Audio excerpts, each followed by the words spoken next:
Mesdames, Messieurs, bonjour à toutes et à tous et merci de nous rejoindre pour ce traditionnel rendez-vous maintenant des En Bref avec Eric Landau, que je salue. Bonjour Eric. Salut Stéphane et bonjour à toutes et à tous.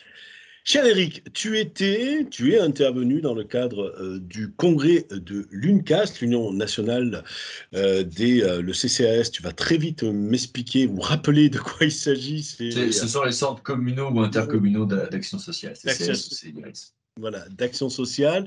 Et tu es rentré. Il y a très très longtemps, les très vieux comme moi appelions ça des bureaux d'aide sociale, mais là je te parle d'un temps que les moins de 20 ans. Moins de 20 ans, absolument pas, puisque tu atteins désormais, comme moi, un âge canonique. Non, alors, tout ça pour dire que tu es rentré, mais tu n'es pas rentré en voiture balai chez toi, tu es rentré, tu as pris ton train, c'était au Havre, donc voilà, un court déplacement, et dans l'effervescence de ta pensée, tu t'es dit, est-ce qu'il faut désormais, pour les CCAS, dépasser le stade de la voiture balai? Pourquoi tu t'es posé ce genre de questions?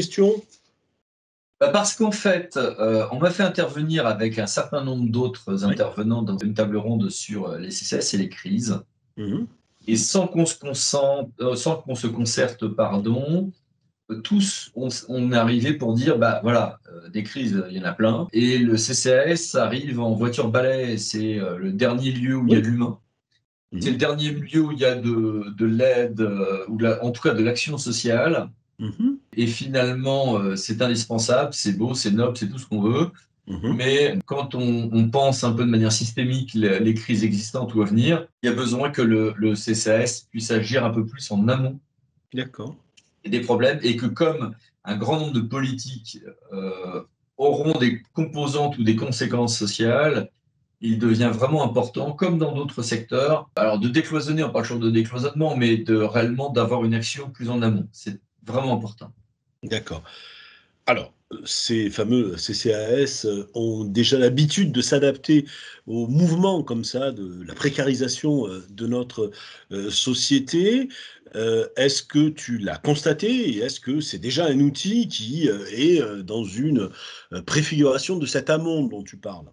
Oui, mais justement, c'est un des problèmes. C'est très dur de se mouvoir quand on est dans un monde en mouvement et qu'on est soi-même en pleine révolution.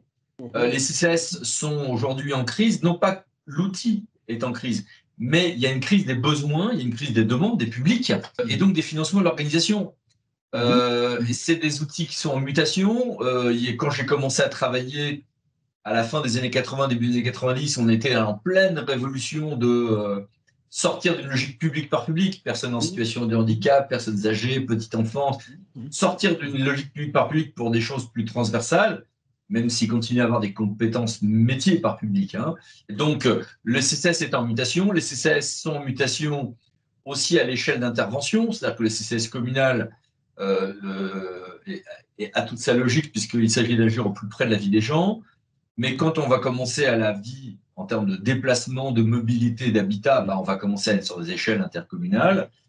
Et donc, face à ces mutations et une crise des besoins, il se retrouve qu'on a donc des CCAS qui se retrouvent en crise de la demande, en mutation, alors que pour moi, il est inévitable qu'ils doivent affronter dans les années qui viennent, et ça commence déjà à venir, des changements tout à fait radicaux. Ok. Donc, ces changements radicaux que tu vas essayer d'expliciter. Est-ce que notre pays a une question stupide de journalisme, alors vraiment la totale, là, etc. Notre pays est plus pauvre ou est-ce que la pauvreté a changé de forme? Elle est multiforme, elle est différente, difficile à appréhender? Bon, d'abord, il y a une première chose, c'est que l'Europe, dans sa globalité, a quand même une stagnation économique que n'a pas, par exemple, les États-Unis. Les parités de pouvoir d'achat entre Europe et États-Unis étaient comparables il y a 20 ans. Aujourd'hui, on a décroché. Donc, on a une moindre croissance économique, on a le tiers-monde qui décolle ou que les États-Unis.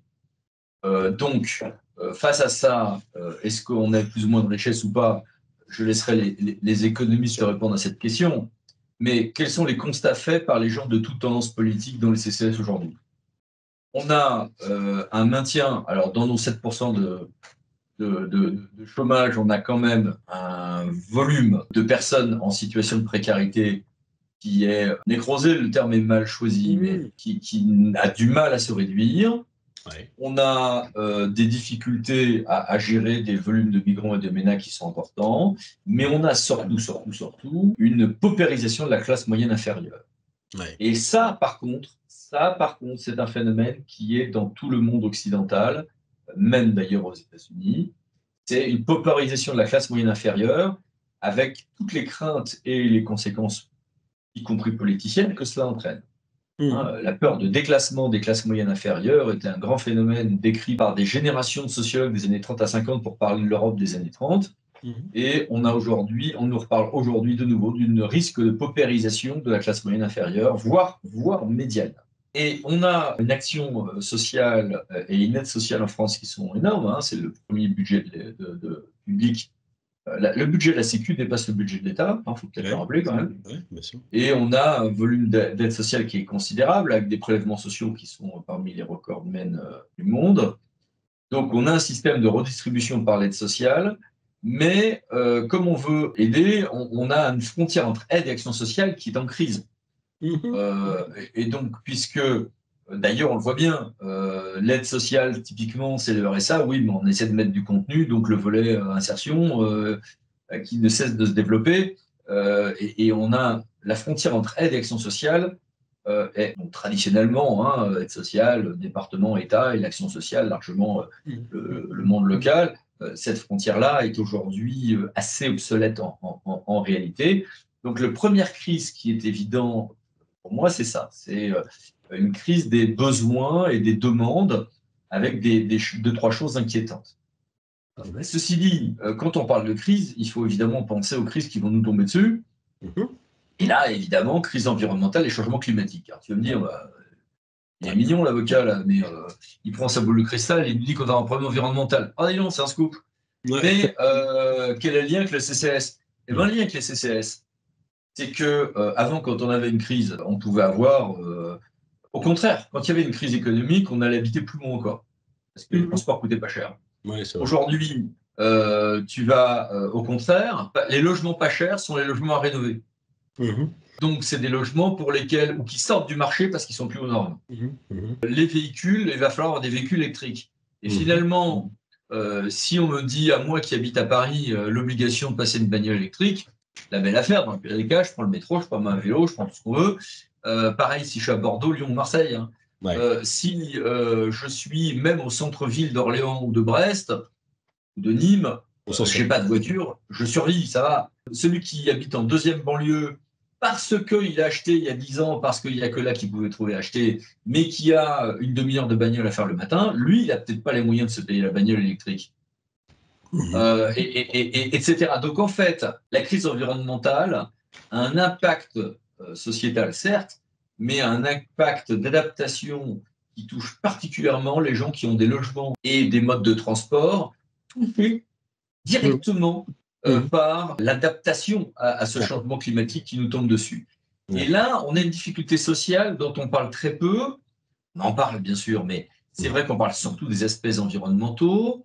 On parle des aspects économiques. Et là, tu vas toucher quoi? Tu vas toucher beaucoup la classe moyenne inférieure, notamment moyenne inférieure, dont on vient de voir qu'elle était précarisée. On n'est pas loin de l'oxymore. Avec moyenne inférieure, ça devient quelque chose de difficile à appréhender même, parce que cette frange-là, juste au-dessus de la... Elle est mouvante de plus en plus, cette frange. Elle est mouvante, et effectivement, aujourd'hui, d'ailleurs, y compris les taux de logements sociaux qu'il ne s'agit pas de remettre en cause, mais ils font que dans les villes, centres-villes gentrifiées, finalement, il faut être soit en dessous les minima étant logement social, soit être très riche pour habiter dans certains centres-villes. Et du coup, la classe moyenne inférieure ou supérieure se retrouve exclue de ces centres-villes. Paris, de ce point de vue-là, étant une caricature. Et donc, on a, de ce point de vue-là, y compris pour ce qui est du vivre ensemble, un sacré défi collectif à relever. Et si tu achètes à tout ceci qu'on va tous voir tous, y compris toi, y compris moi, nos boulots bouleversés par l'IA, alors là aussi, je suis désolé, c'est une tarte à la crème, mais comment ne pas l'évoquer quand on évoque ce à quoi? C'est-à-dire qu'au minimum, si je reviens sur la question des CCAS, il y a une chose sur laquelle tout le monde est d'accord. D'ailleurs, j'attire votre attention sur le fait qu'il y a eu des rapports du Parlement européen passionnants sur ce point. c'est sur le volet formation nécessaire pour les adaptations à l'IA. C'est énorme. C'est-à-dire que le Parlement, qui avait fait un certain nombre d'études, qui disait, bon, bah voilà, au minimum, dans les années qui viennent, il y a peut-être, je sais pas, 30, 40, 50% d'entre nous tous qui auront à changer de boulot, de manière de bosser, ça sera plus que ça. Et ça, c'était première étude là-dessus que j'avais trouvé passionnante, c'était en 2018, je crois. Donc, avant qu'on parle vraiment de l'IA comme aujourd'hui, et ça ne fait qu'accélérer. Or, la formation et la reconversion entraînent des problèmes d'habitat, de transport, télétravail, formation professionnelle, quel lien avec les chambres consulaires, quel lien avec les régions, etc., quel lien avec le Shell intercommunal. Et là aussi, il ne faudrait pas que l'action sociale soit la voiture balai de ceux qui auront échoué à s'adapter à tout ceci, et c'est ce qui risque de nous tomber dessus. Et C'est de ce déjà le point de cas. vue-là, C'est pas déjà pour le moi, cas, il y a un Eric? contraste entre le fait que le social va être une conséquence ou un paramètre de plein de trucs, alors que le social arrive en CCAS, en voiture balai, et en plus la partie action sociale séparée de l'aide sociale, alors que là aussi, c'est une frontière qui est elle-même à relativiser aujourd'hui. Non, mais cette belle métaphore de la voiture balai qu'emploient effectivement souvent les élus dans les CCAS, c'est une réalité, on l'emploie depuis longtemps. Il y a toujours. Tu veux dire par là que peut-être dans la voiture balai, on fait rentrer de plus en plus de gens, en quelque sorte, c'est le risque? Alors d'abord, on fait rentrer de plus en plus de gens par la précarisation. Oui, de fait. Mais ce que je veux dire, c'est que quand il y avait de la croissance économique, on se disait il y aura une résorption de la précarité.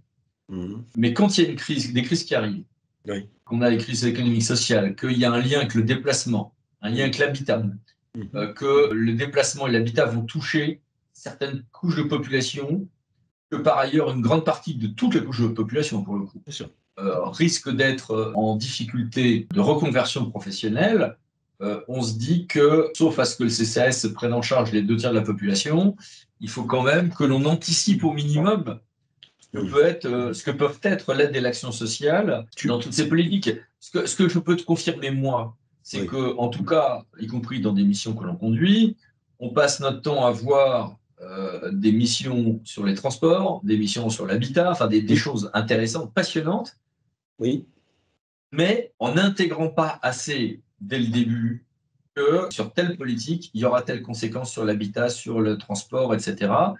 Et qu'on aura telle difficulté pour tel type de population. Voilà. Évidemment que les gens qui travaillent sur les transports passent leur temps à réfléchir sur la tarification, sur le développement des modes alternatifs à l'usage du véhicule, sur l'autopartage.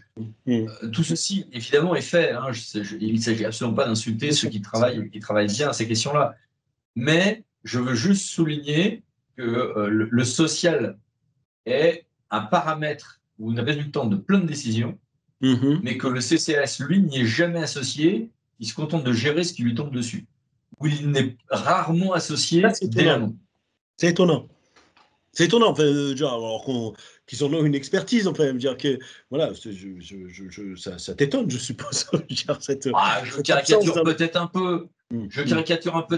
Mais quand les questions sociales sont abordées sur beaucoup de missions qu'on a, on a rarement quelqu'un du CCAS autour de la table. On va aborder les conséquences sociales avec des gens qui le font très bien, mais il y a toujours, souvent, on est dans la réunion, le CCAS n'est pas là, et l'idée c'est de dire le CCAS récupérera derrière. Alors que je suis d'accord avec toi, le CCAS a une expertise à faire valoir sur les moyens d'accompagner, et surtout le CCAS peut avoir dans un grand nombre de cas une expertise sur les moyens d'enrayer la chute des personnes. C'est-à-dire le maintien à domicile, l'éviter les voies de la précarisation. Là, il y a des choses, il y a des vrais savoirs qui peuvent être utiles dans une politique globale, transport, habitat, aménagement, zone, etc. Je vais prendre un autre exemple. Tout le monde va travailler sur le ZAN. Donc, pas zéro artificialisation nette, on soit content de le faire ou qu'on trouve que c'est une erreur, peu importe, on le fait. Tu vas en même temps travailler sur la ville basse température. Si tu travailles sur la ville basse température, tu vas te dire, OK, j'ai des parcs et jardins à tel endroit, j'ai de l'habitat associé, etc. Très souvent, pour que la ville soit basse température et désimperméabilisée, tu vas remettre de la végétalisation en ville ou des îlots de flora urbaine, c'est beaucoup dire, mais des mini-îlots arborés à tel et tel endroit, où normalement tu aurais peut-être mis un bâtiment il y a encore 5 ans, et en échange, d'accroissance urbaine, tu la fais sur l'ancienne friche ou tel endroit. Pour remixer du verre et du béton. D'accord. Si tu le fais, tu vas évidemment avoir un problème de positionnement des SDF, de déplacement et de mobilité urbaine, de sécurité. Tu vas avoir un problème de santé publique et comment faire en sorte que tel endroit ne devienne pas un lieu à junkies. Tout ça, les CCAS ont un savoir-faire. Mais parfois, ils sont associés qu'après, et parfois ils sont associés qu'après aussi parce que le discours qu'ils ont à tenir peut être considéré comme compassionnel et donc ennuyeux, ou comme à éviter, ou nous empêchant de gérer, ou tout simplement parce qu'aujourd'hui, entre le ZAN, la croissance économique, l'obligation de mettre des logements sociaux sur certaines zones, les problèmes de mobilité, d'habitat, etc., on a tellement de paramètres qu'on n'a pas toujours envie de se complexifier la vie avec en plus les paramètres sociaux ou sanitaires et sociaux que je viens d'évoquer, en se disant, bon, tant pis, le CCS gérera le truc. Encore une fois, ce que je dis là est évidemment un brin caricatural, et évidemment que si je parle de mes clients ne tombent pas dans ce piège-là. Mais ceux qui ne sont pas mes clients, il m'arrive de voir parfois ce genre de problème. D'accord, très bien. Donc effectivement, toutes ces difficultés-là vont être à gérer par les CCAS. Tu viens donc de l'expliquer avec des acteurs Et différents. pas seulement les CCS, c'est ça le problème. C'est que sur l'action sociale, il faut penser aux conseils départementaux. Bien sûr. Il y a des aspects qui relèvent de l'interco, tu as les services habitat, mobilité sociale, santé. Tous ces gens-là manquent d'outils pour travailler ensemble. D'accord, ok, très bien. Donc voilà, comment justement faire en sorte que ces gens-là puissent trouver un terrain commun pour se parler. C'est marrant parce que quand tu ouvres la boîte à outils juridique, tu pourrais te dire que des outils, il y en a plein. Ouais, c'est ça. Et puis finalement, il n'y en a pas tant que ça, de plein. Ah, là, c'est d'accord. Parce qu'en général, toi, tu dis le contraire. Enfin, dire ils sont là, il faut les potentialiser, etc. Mais là, tu les as pas trouvés. En fait, il y en a plein, mais ils sont partiels. J'ai plein de conventions, y compris de mutualisation, mais c'est limité. J'ai des SPL, mais c'est sur des cas très particuliers, s'agissant des sujets dont nous parlons. On peut faire des SIC, la Société coopérative d'intérêt collectif, mais c'est assez limité. Le GIP est un peu plus large. Les groupements hospitaliers de territoire, c'est vraiment seulement sur l'aspect de santé. Groupement de coordination sanitaire ou de coopération sociale et médico-sociale, on est sur des actions assez spécifiques. Les GEM, les groupes d'entraide mutuelle, c'est encore plus le cas. Donc finalement, on a plein d'outils, mais qui sont souvent partiels, sauf peut-être le GIP et encore. Mais, en réalité, je ne suis pas certain que ce soit une question d'avoir assez d'outils le problème. Il faut en créer un qui chapeaute tout ça, qui soit ou pas, ou un autre. Pas forcément, justement.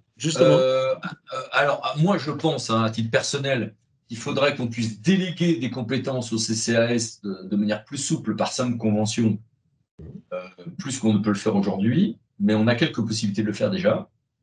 Mais je pense qu'il est très intéressant de voir ce qui commence à marcher en environnement. On en a parlé parfois ensemble. Ceux qui ont l'obligation de bâtir une stratégie numérique responsable, la plupart, c'est la loi 2021-1485. La plupart d'entre eux, ils font des jolis rapports, et puis voilà, et quelques coups sur le coût carbone du numérique. Mais ceux qui réellement font des choses pour de vrai, ça devient passionnant parce qu'on va associer les acteurs, les utilisateurs, on va raisonner à ce qu'on fait en cloud par en cloud, on va raisonner sur sa consommation, sur l'usage des mails, et il y a des choses qui peuvent être mobilisatrices. D'accord. Les SPASER, c'est les journées de promotion des achats publics socialement et écologiquement responsables. Dans les 2 tiers des collectivités, on fait un joli rapport parce qu'il faut le faire. Mais dans les endroits, je ne sais pas, Dunkerque ou autre, où ça s'est bien fait, on va avoir des services utilisateurs qu'on va valoriser. Alors, on va voir qu'ils ont fait spontanément 3 trucs. Il y en a un, oh merde, c'est une connerie, ou alors c'est illégal, on ne va pas en parler. Mais il y a 2 trucs qui sont super. Et au contraire, le technicien qui est dans un coin, ou juriste, ou je ne sais pas quoi, qui a fait un truc super, il va l'expliquer aux autres comment on peut faire comme lui, ce qu'il a fait. Et tu peux valoriser des tas de choses. Et donc, souvent, ce que je vois et qui intègre bien les questions sociales comme les questions environnementales, ce sont des démarches comme ça qui finalement valorisent ce que font les uns les autres, fertilisent de manière croisée les bons échanges, pareil pour la stratégie contre la pollution lumineuse, tu vois, tu es obligé de penser à la sécurité, l'éclairage urbain, à l'information, aux équipements que tu as sur ta voirie. Mais si tu associes tout le monde, tu peux avoir des choses qui sont sympas et valorisées, alors que si c'est mal fait, c'est une catastrophe. Les autres AFM d'émissions mobilité, les ZFE ou ZFEM, c'est un sujet sur lequel les gens s'engueulent beaucoup, mais quand ça marche bien, ça nécessite d'avoir bossé sur les questions des VTC, des taxis, des livreurs, des services voirie enfants, de l'habitat, les mobilités actives, le handicap. Donc, quand tu intègres tout ça, tu es obligé de mettre des gens autour de la table. Et si, au lieu de s'engueuler, ils se disent, bon, allez, tiens, on va faire telle chose, ah, il y a telle bonne idée, mais étape par étape, pragmatique, pas 25 000 réunions, ah, il y a telle bonne idée, c'est quoi, on va l'essayer sur telle zone, si ça marche bien, on fera sur les deux autres. Si on a ce genre de démarche, au contraire, les gens sont contents de travailler ensemble, mais ils se désengoncent, ils sortent de leur silo, de leur métier. Et en social, la bonne nouvelle, c'est que je commence à voir que ça arrive. D'accord. Ça commence à venir. Tu sens une évolution des méthodes, donc? Oui, des lois. Alors, je continue à penser qu'il faut une évolution des outils, je continue à penser qu'il faut plus associer les CCAS. Si demain on a une loi qui nous dit dans tel et tel domaine, il faut penser à associer les CCAS pour telle raison, ok, on le fera, mais ça sera contraint, ça sera pas bien. Ce qu'il faut, c'est surtout une question de managériale, quoi. Mais il commence à y avoir effectivement des décloisonnements et des moments où on va utiliser l'expertise. Encore une fois, l'expertise du CCAS et des autres services, le 115, le machin, etc., pour dire, attendez, j'en sais rien, si je fais des villes éteintes la nuit, ça change quoi en sécurité, ça change quoi pour les personnes en précarité. Si je refais des mini-forêts urbaines, ça change quoi pour les SDF ou pour les points de deal. Et on peut discuter avec les gars du CCS comme avec la police municipale et comme avec le représentant du procureur. Ils auront tous dans leur discours. Alors évidemment, ce point précis, ça se fait plutôt pas si mal que ça dans les CLSPD, mais c'est vrai qu'on peut avoir juste par contre, moi je sais pourquoi je milite beaucoup, mais quand je dis ça, j'ai un certain nombre d'acteurs qui font la gueule, de collectivités, c'est de dire laisser la possibilité aussi au CCAS d'avoir des nouvelles missions, en plus de ce qui est prévu par la loi, par convention, de manière très souple, avec même des communes voisines dans certains cas, et des choses comme ça. D'accord. Très bien. Le problème, c'est que dans les CCAS, il y a la représentation d'un certain nombre d'associations. On a parfois peur d'une nécrose ou d'une logique purement de guichet, et que ça gêne les choses, mais c'est une vision ancienne. Les CCAS, la plupart des CCAS ont dépassé cette phase-là et de loin. D'accord, très bien. Voilà. Bah écoute, on a fait le tour en tout cas donc de cette évolution des CCAS. En tout cas, tu as assisté sans doute à un congrès plein de vitalité et plein de questionnements. Passionnant. Passionnant. Très intéressant. Super. Et Merci. dans une ville, Le Havre que j'aime bien. À bientôt. Salut, ciao, au revoir. À bientôt, merci beaucoup.